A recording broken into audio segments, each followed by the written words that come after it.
বিএনপির জাতীয় নির্বাহী কমিটির সদস্য ব্যারিস্টার হাসান রাজী প্রধান বলেছেন, শিক্ষা প্রতিষ্ঠান নিয়ে কোনো রাজনীতি চলবে না এবং বৈষম্যহীন ন্যায় বিচার ভিত্তিক সমাজ ব্যবস্থা গড়ে তুলতে হবে।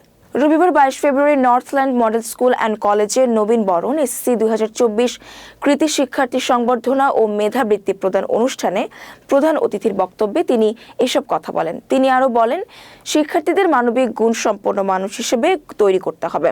এ সময় উপস্থিত ছিলেন নর্থল্যান্ড মডেল স্কুল অ্যান্ড কলেজের প্রকল্প পরিচালক মাহবুব উল আলম, হাতীবান্ধা উপজেলা বিএনপি নেতারা এবং স্থানীয় গণমাধ্যম কর্মী সহ শিক্ষক শিক্ষার্থীরা।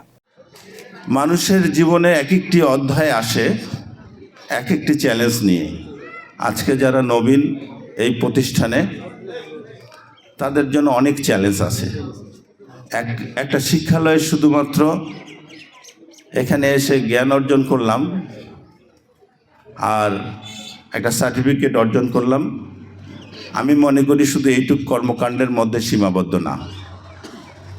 এই শিক্ষালয় থেকে আমাদেরকে শিখতে হবে নৈতিকতা, আমাদেরকে শিখতে হবে দায়িত্ব জ্ঞান, আমাদেরকে হতে হবে একটা মানবিক গুণ সম্পন্ন মানুষ, যারা ভবিষ্যতে এই দেশের এই জাতির দায়িত্ব নিতে পারবে।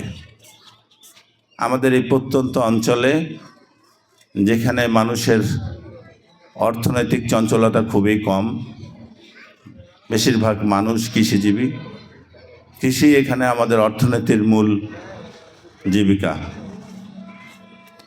এরকম একটা অঞ্চলে এরকম একটি প্রতিষ্ঠান গড়ে তুলেছে, যারা উদ্যোক্তা তাদেরকে বিশেষভাবে সাধুবাদ জানাই।